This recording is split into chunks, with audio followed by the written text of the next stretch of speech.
We're now ready to start building all the various machines that are going to be in the sawmill. And as I indicated before, I've got all the different packages with each one ready to go. And we're going to build them one at a time.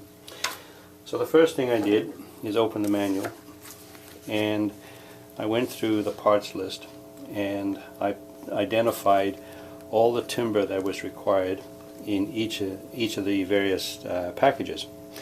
And then went to my supply and pulled out the bags. I like to use Mount Elba scale lumber. They're very accurate, very true, very clean. And took out what I felt was the number of pieces for each size. And so we don't get it mixed up, because there's all kinds of sizes for everything from a 12 by 14 all the way down to a 2 by 4. And then what I do is I write on the end of each one, on both sides, the size. And I do that because if I'm going to stain all of these at one time, I'm going to lose and get these mixed up and get them out of order. So I won't stain the ends, because that's going to be waste anyway, probably on the end. So every one will be marked. And then what I do is I take a file card. This is one I've had for many years, so it's got a lot of sharp teeth in here because I've cleaned files over the years. I usually use the files and clean the teeth with them. And this is one of the things that have ended up creating very sharp points here, so they're not blunt-ended barbs.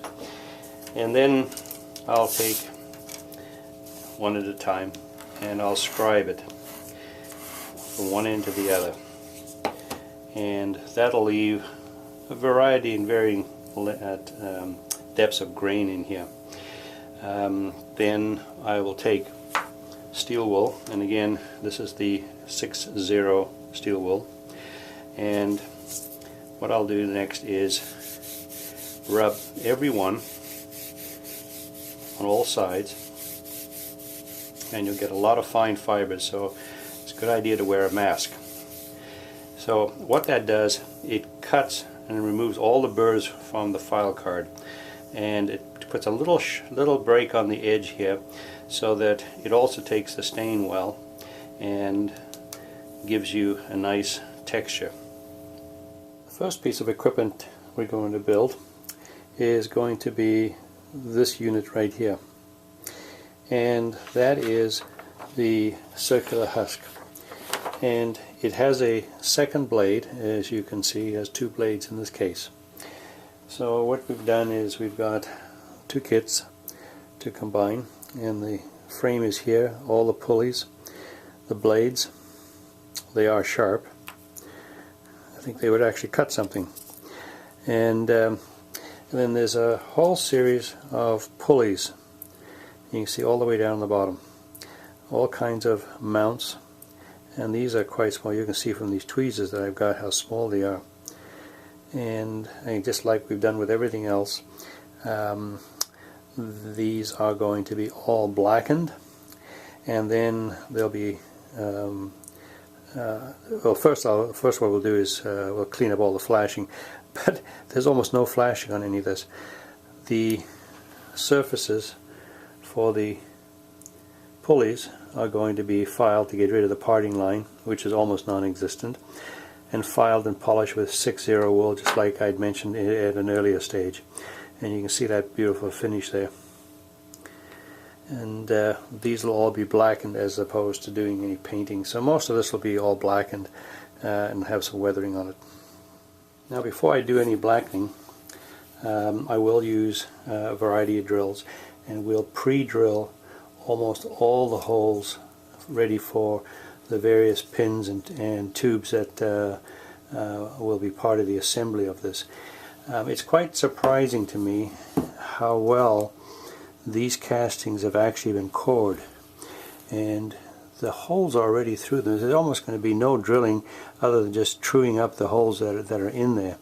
They're extremely well cast. I am quite impressed with this model, and even the frame, which is quite substantial, beautifully cast.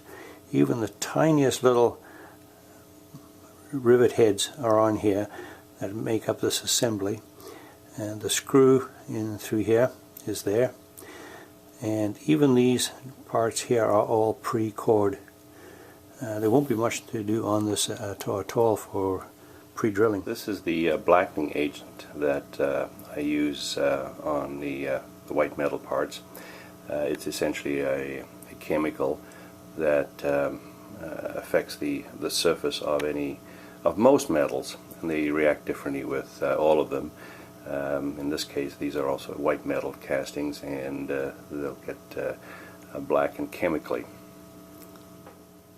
The pins that I'm going to need to fasten all the various components together also need to be blackened, and they're going to be out of brass. And it's important to prep them as well.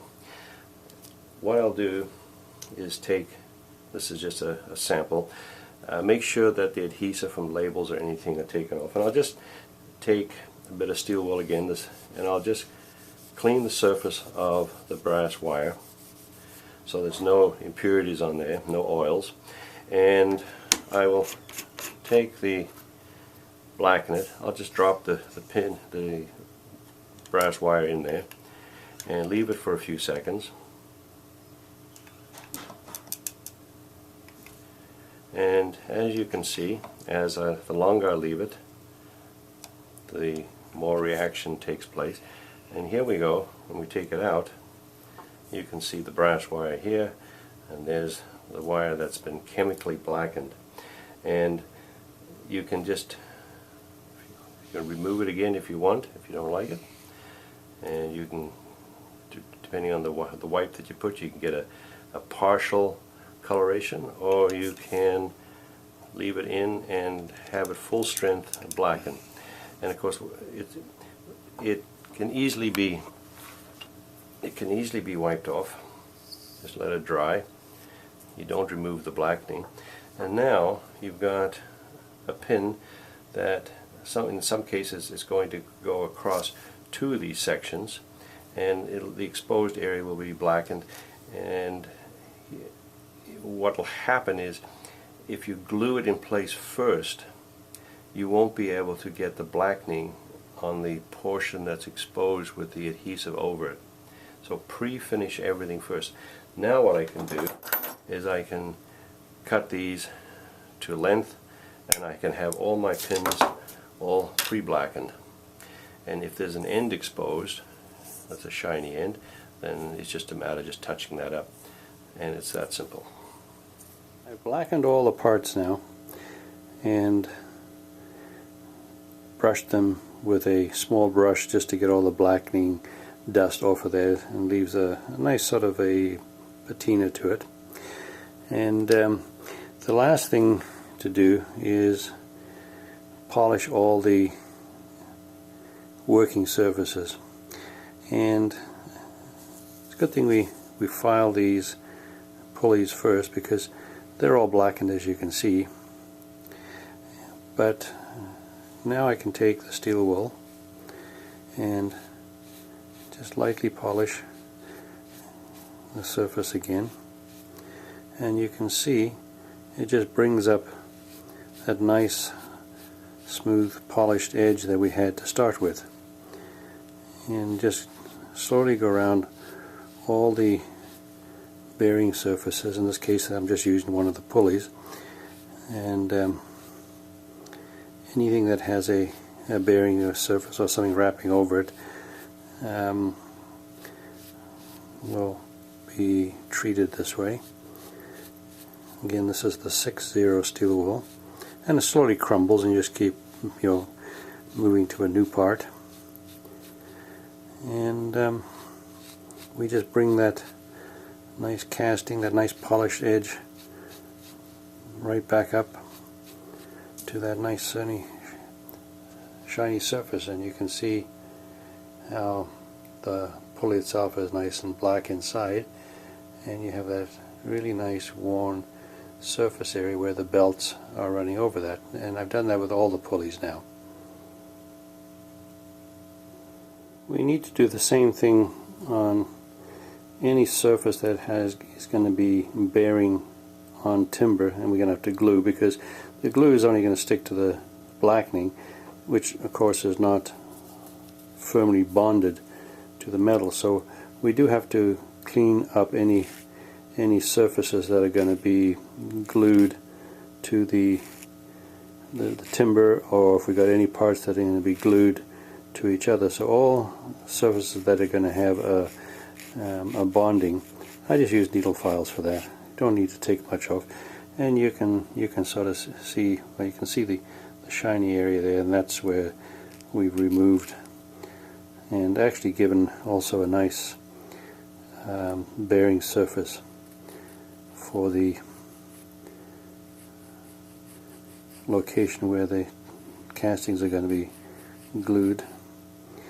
And now the glue is going to bond to that metal, has a bit of a tooth from the file, and that'll apply to anything that is going to have some attachment.